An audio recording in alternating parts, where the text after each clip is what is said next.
LJ, right? Yep. Came by just in time for me to show you how to dump the bees that are in the vacuum into the nucleus box.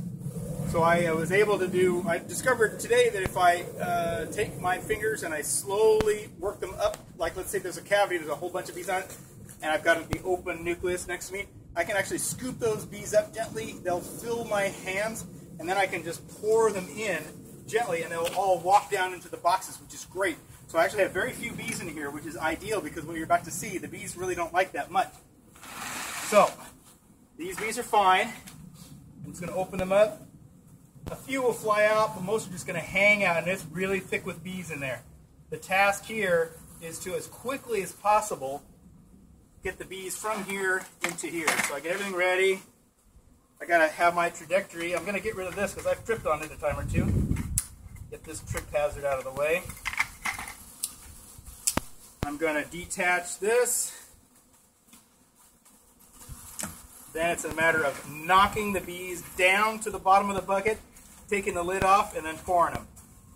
And they're all going to want to pour out and fly. There we go. Oh, that was most of them anyway. So that's how fun that is. But in this way, we've lost very few bees, and you know, almost all of the bees, I'd say 98% of the bees that were in the cavity up there are now in the box. Thanks for watching.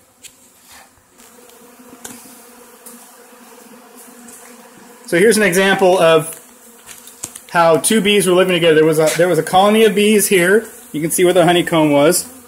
From about, well, from this elevation here, about 5 feet off the ground, almost all the way down to about 8 inches off the ground.